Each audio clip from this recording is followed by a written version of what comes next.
Então, pessoal, vamos lá. Continuando com um exemplo de intervalo de confiança. Então, vai ser um exemplo bem direto mesmo, tá? Então, suponha que agora eu tenho uma população que é normal, com uma média que é desconhecida, tá? Que eu vou chamar, sei lá, de Mi, e uma variância 4, tá? E aí, suponha que eu coletei uma amostra que tem esses valores aqui, tá?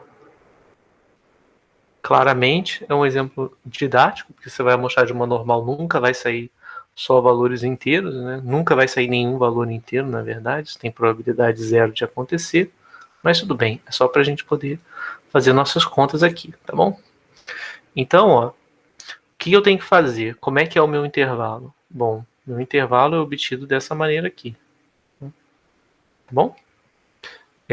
Então, bom, o que eu vou fazer vai ser calcular essas quantidades. Então tem que calcular quem foi o x barra observado na amostra. X barra vai ser igual a 15 mais 10 mais 7 mais 13 mais 6 mais 9 mais 13 mais 7 mais 10.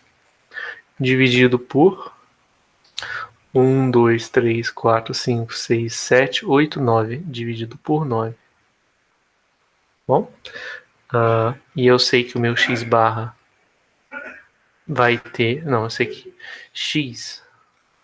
E que o x tem distribuição normal, com uma média desconhecida que eu vou chamar de Mi e variância 4, tá? Então, olha, eu tenho que determinar quem é o Z primeiro, tá? Quem é esse Z?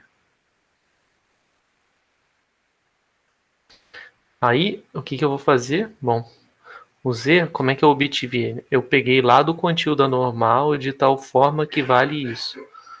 Gama igual a P de Z, tá acima de menos Z, menos Zzinho, né? E abaixo de Z. Então, eu quero um intervalo de 90% de confiança. Então, o meu gama vale 0,9, tá? Então, aqui eu vou colocar gama 0,9. E aí, como é que eu vou obter o Zzinho? Bom, o Zzinho é por definição da construção do intervalo. Zzinho tá aqui. E ele é pego de forma que menos Zzinho, entre menos Zzinho eu tenho probabilidade de 90%, tá? Tudo bem? Então, eu agora tenho que obter quem é o Z, né? E aí, faço o seguinte. Eu sei que...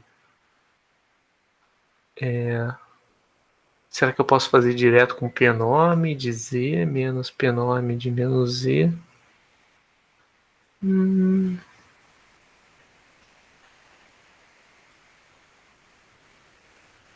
Eu já posso fazer direto. Eu posso escrever como gama sendo P-nome de Z, né, menos P-nome de menos Z, né?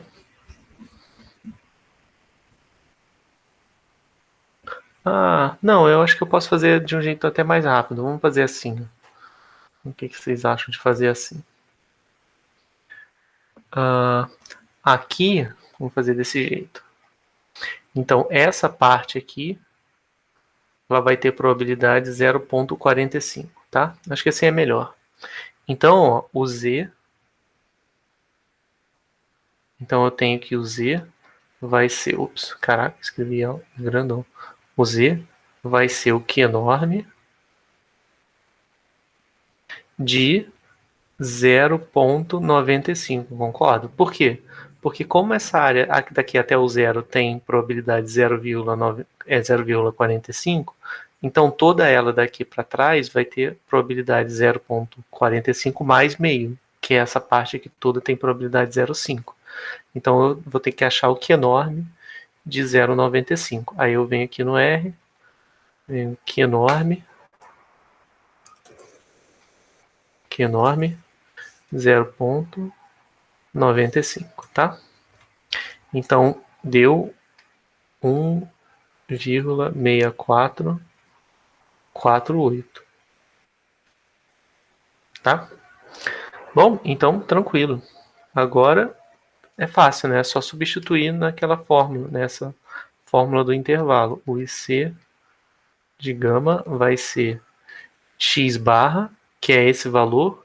Eu não vou calcular, tá? Eu vou malandramente pegar o x barra que apareceu aqui, que é 10, tá? Eu sei que é 10 porque, enfim, tá aqui substituído. Então vai dar 10 menos 1,64. E aí ele abreviou 6448 para 645 ou 65, tá? Mas enfim, vamos deixar assim. Que multiplica 2 terços, tá? Por que 2 terços? Porque o sigma é 2, que é a raiz de 4, e aqui dividido por raiz de n, o meu n é igual a 1, 2, 3, 4, 5, 6, 7, 8, 9. Meu n é igual a 9.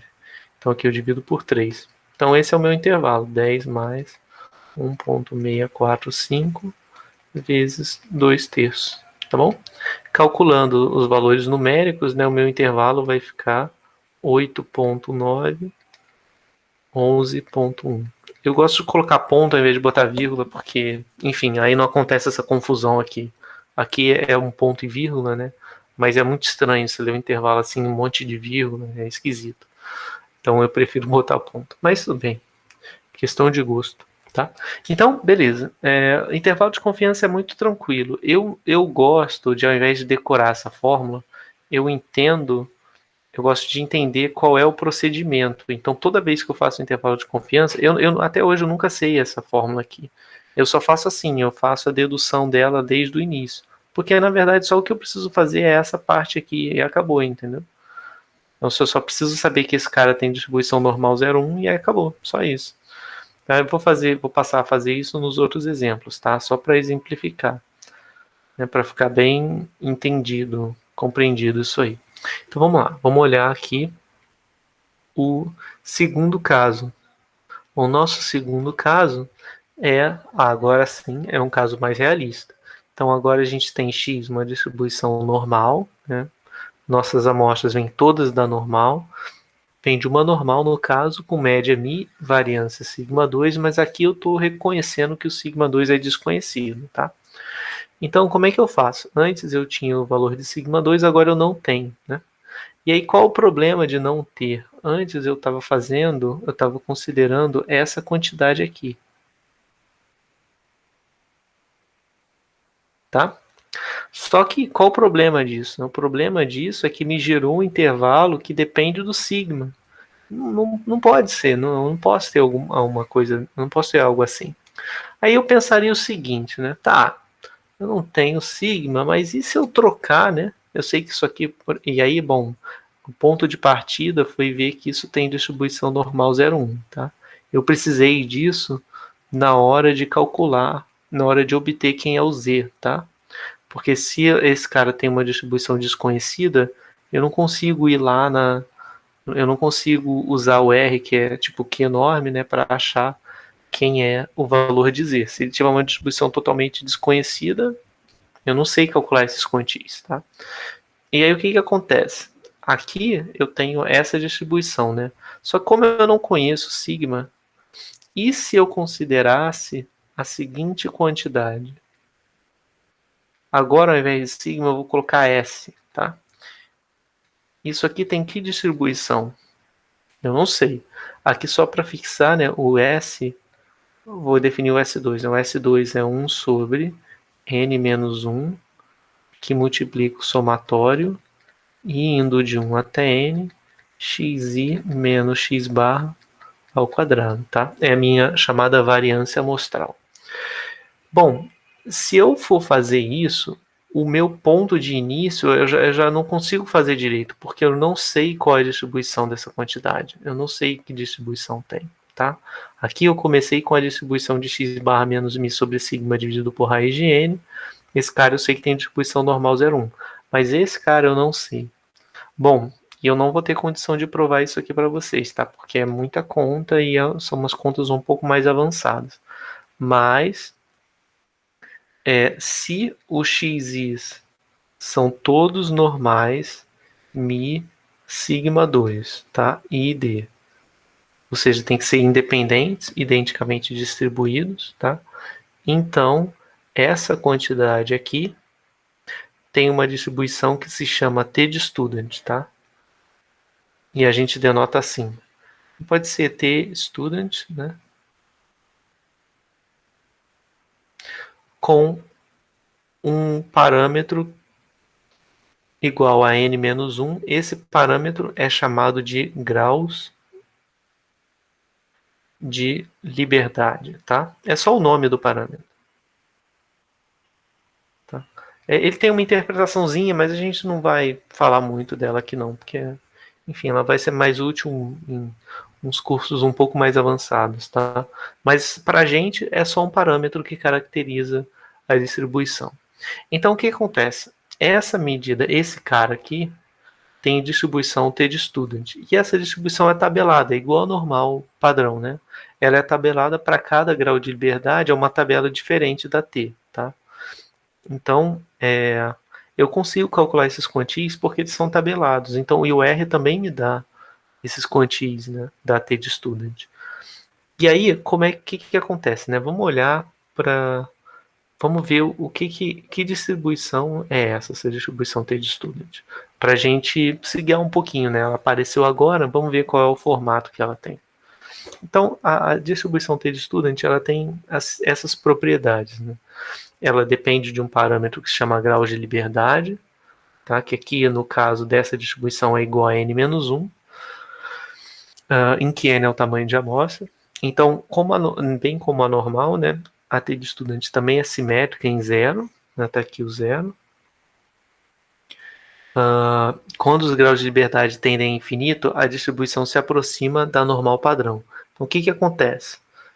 Aqui eu tenho para todos os valores possíveis dos graus de liberdade, eu vou ter eu vou ter curvas diferentes, tá? Então essa curva aqui em azul, vou até colocar em azul, ela é obtida quando o n, que é o número de graus de liberdade, então aqui eu estou trabalhando sempre com uma T de student,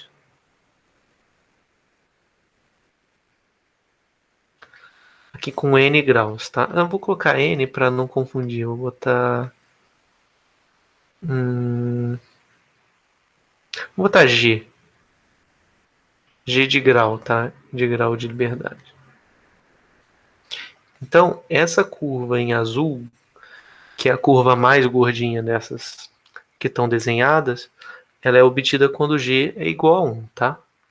E aí, conforme g vai aumentando, essa curva vai se tornando cada vez mais magra, digamos assim, né? Até eu chegar nessa curva mais no topo, que eu acho que está de preto, né? Eu vou dizer, esse grau de liberdade é um grau de liberdade bem alto, sei lá, vou chutar aqui, igual a, não sei, 100, tá? Então, à medida que g tende a infinito, isso aqui é uma noção muito informal, tá? Quando g tende a infinito, essa distribuição converge para uma normal 0,1, tá? Ou seja, se o n for muito grande, se o número de graus de liberdade da T de estudante com a qual eu estou trabalhando for muito grande, eu tenho uma distribuição que é aproximadamente normal, tá? Então, vamos ver o que acontece nesse caso. Bom, nesse caso, olha só o que está acontecendo. O número de graus de liberdade da T de student é n-1. É o tamanho de amostra menos 1. Então, tipicamente, em estatística, a gente trabalha com amostras grandes, tá?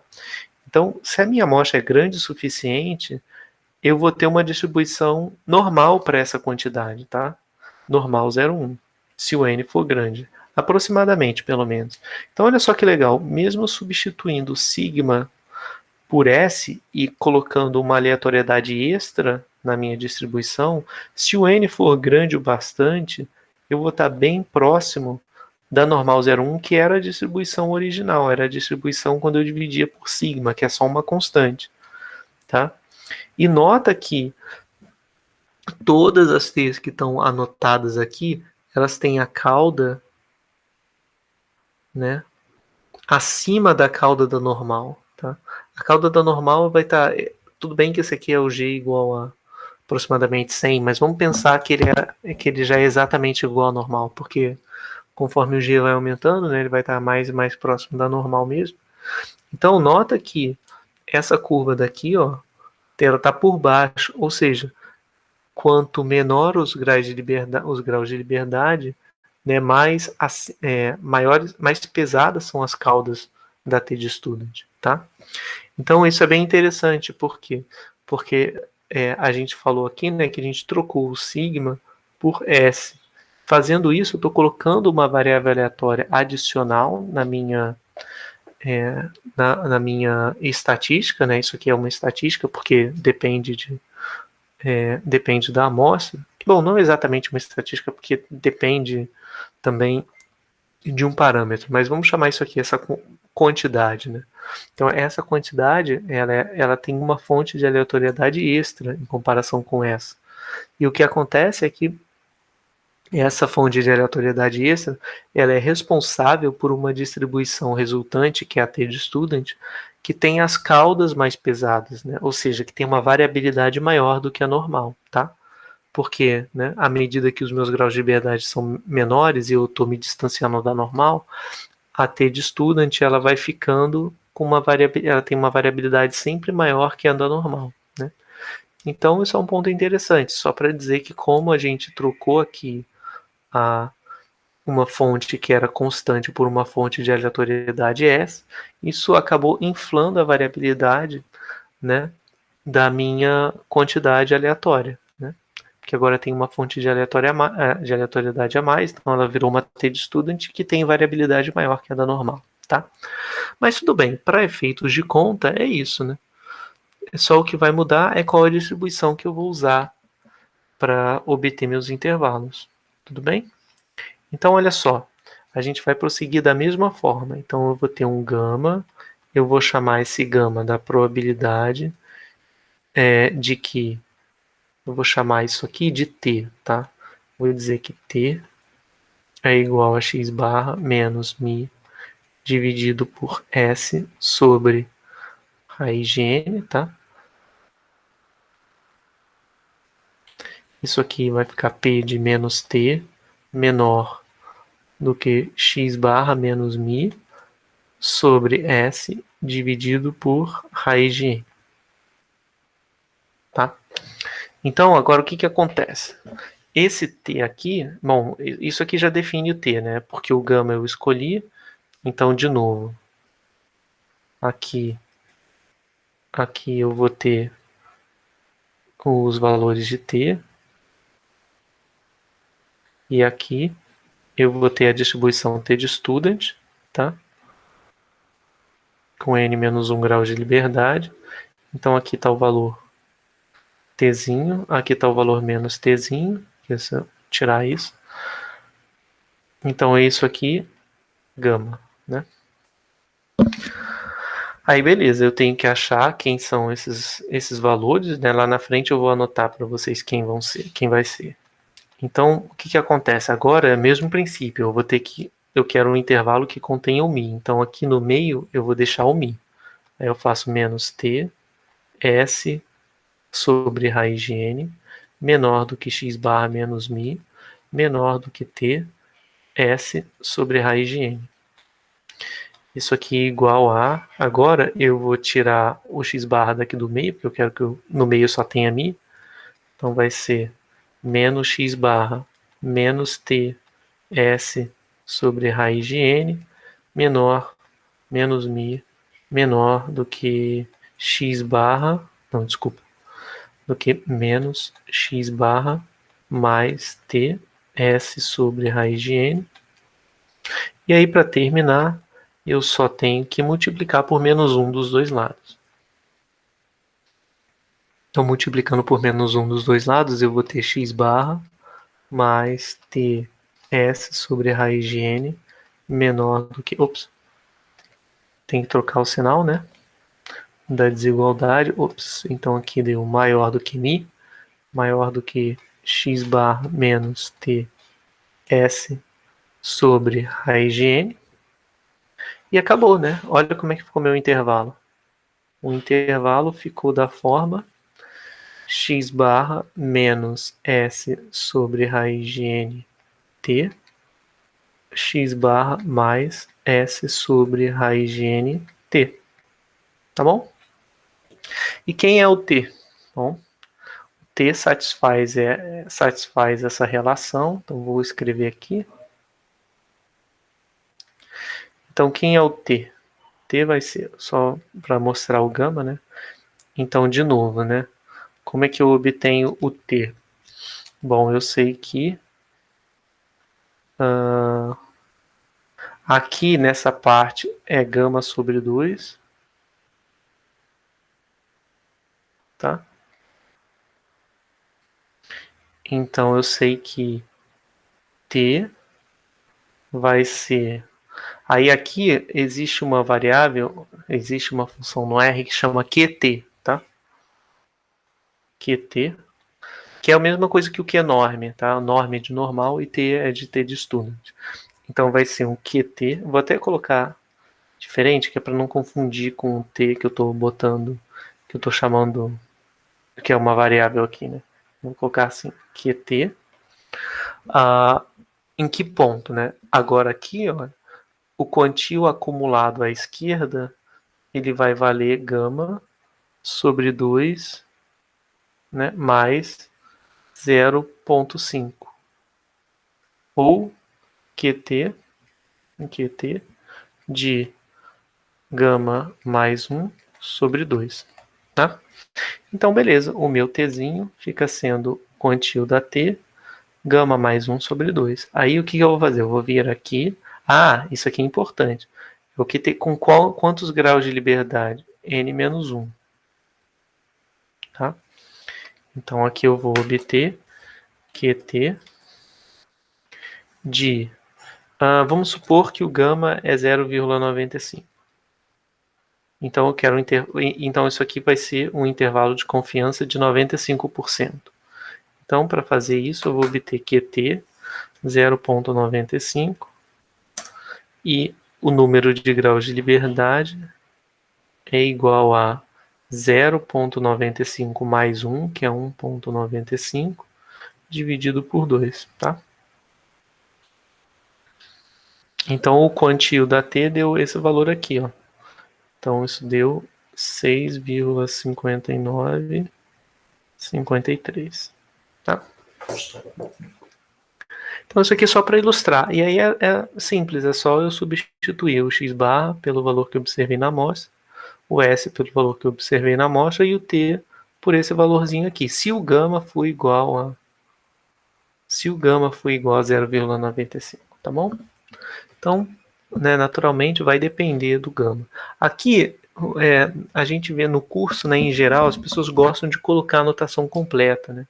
Gostam de colocar aqui o T n-1, indicando que ele é o quantio que vem da T de estudante n-1. E esse 1 menos alfa sobre 2 é o mesmo papel do gama mais 1 sobre 2, tá? Porque o que eu defini de gama, ele está chamando de 1 menos alfa. Então é só substituir 1 menos alfa aí nessa expressão, no valor de gama, que você vai chegar nesse 1 menos alfa sobre 2. Então esse cara aqui só está me dizendo qual é o grau de confiança, né? Qual é a probabilidade acumulada à esquerda, né, para o quantio. Mas tudo bem, é só saber de onde que sai que você consegue fazer, mesmo que eu não esteja anotando aqui, tá?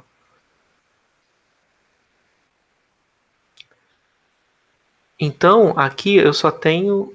Aí eu posso até olhar um exemplo com vocês, mas enfim, vai ser a mesma coisa, né? Vamos pegar então o exemplo que eu tinha, um exemplo que é análogo ao que eu tinha feito antes. Então, os seguintes dados foram coletados para uma amostra de população normal, ou seja, x em distribuição normal com a média desconhecida e variância desconhecida também. Então, vou chamar esse cara de mi e vou chamar esse cara de sigma 2, tá? Então, o que eu vou fazer, né? Agora eu vou fazer só substituir os valores na fórmula, tá bom? De novo, eu não preciso fazer a substituição, né? Basta eu pensar na minha estatística, né? Basta eu pensar, começar por aqui, né? E aí prosseguir, né? Começando por aqui, e aí eu faço essas continhas de novo, tá? Elas não são demoradas, provavelmente porque vocês estão vendo pela primeira vez, então, né, é uma novidade, mas lá pra frente vocês vão fazer isso tantas vezes que, enfim, acaba ficando no sangue, né? Entrando no sangue. Então vamos lá. Como é que eu faço então essa parte? Eu tenho que calcular quem é o x barra, que aqui no caso ele calculou, obteve 10. Quem é o S2? Para substituir aqui o S2, ele achou 9,75.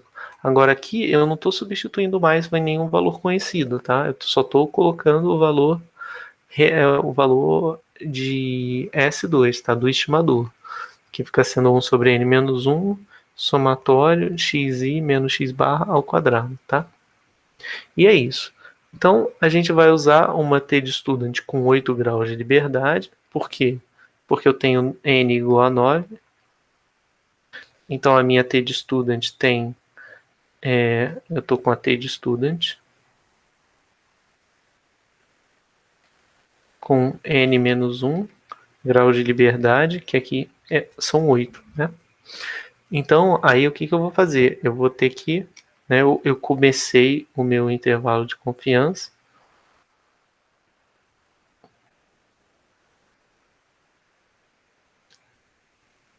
Eu comecei o intervalo de confiança de tal forma que aqui no meio eu teria qual o nível de confiança? 95, né? Eu teria 0,95. Então aqui eu tenho T, aqui eu tenho menos T. Eu já fiz a conta, olha aqui. O Q de T deu 6,595, tá? Será que eu fiz errado isso aqui? Eu já tô ficando com sono.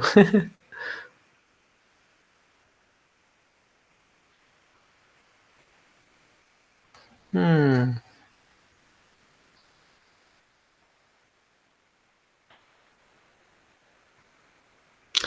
eu fiz errado, olha, gente. Eu coloquei QT 0,95, mas não é. O QT que eu quero, o quantio é 1,95 e o segundo argumento é o número de graus de liberdade, que é 8, tá? Então aqui eu coloquei errado. É o horário. Esse horário eu já vou ficando com sono. Então deu 2,306, tá?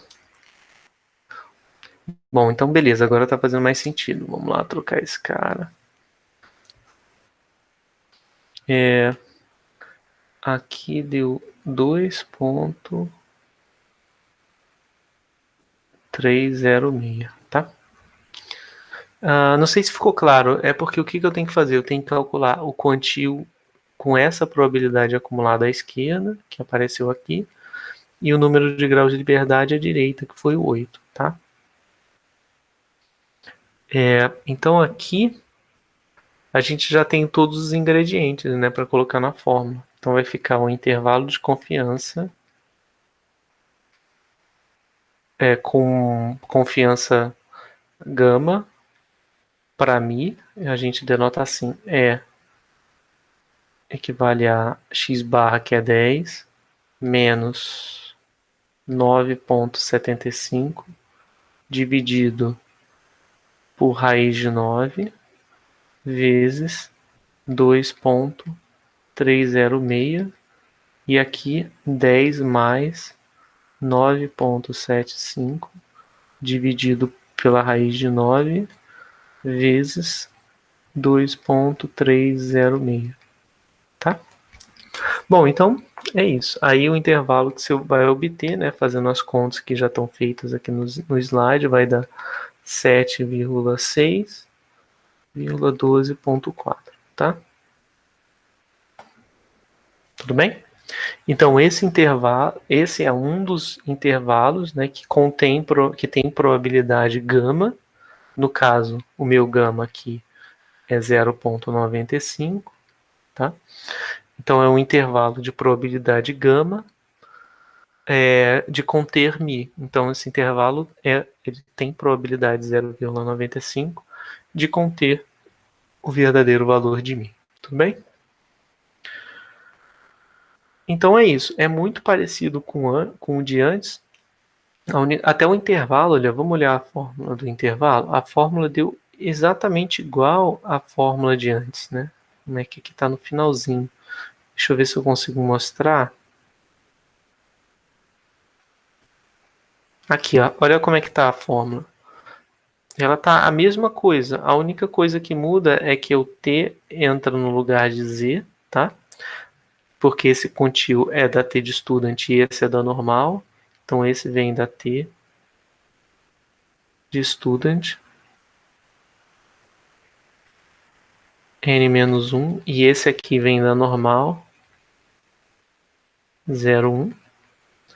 E a outra coisa que muda é que aqui eu tenho S, que é amostral. Essa aqui é uma quantidade amostral. E esse aqui é uma quantidade populacional, ou seja, desconhecida, tá?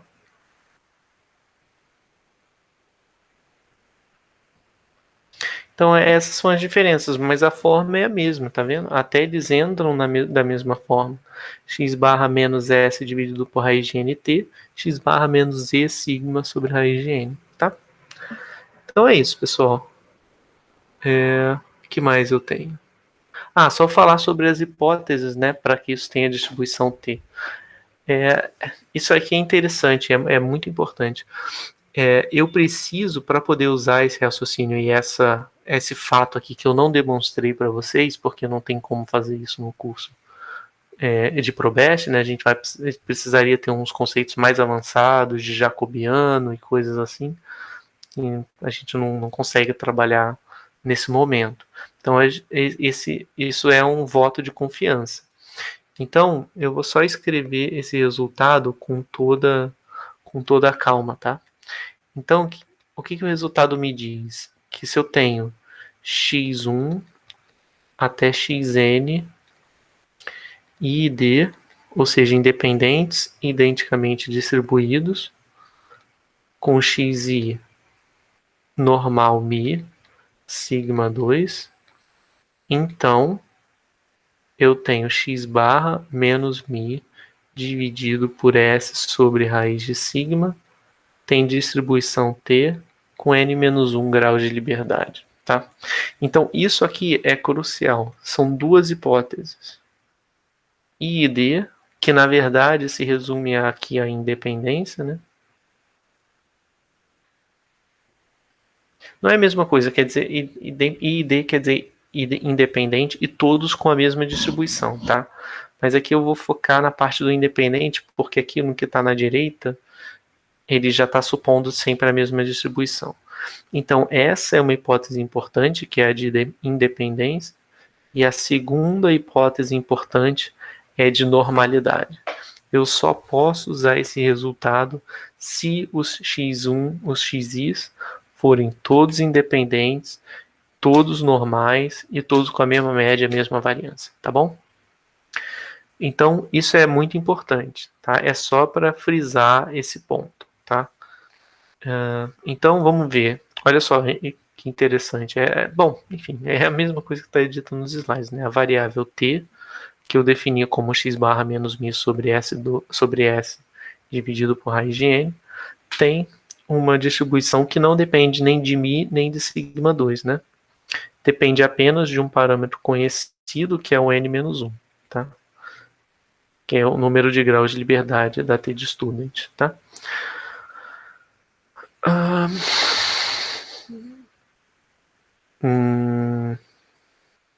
E isso aqui vem a observação, né, que eu estava falando das hipóteses, que é que se o x1 até xn não forem normais, então não vai ser mais verdade que a variável t tem distribuição T de student, tá? É só para frisar esse ponto. São as duas hipóteses importantes, independência, normalidade. Tem uma nota histórica, mas eu não vou abordar aqui. Tá bom? Bom, então é isso. A gente tem uma terceira situação, mas eu vou falar dela depois, tá? Não vou falar dela nessa parte de agora, mas sim na próxima. Então vou pausar aqui a gravação.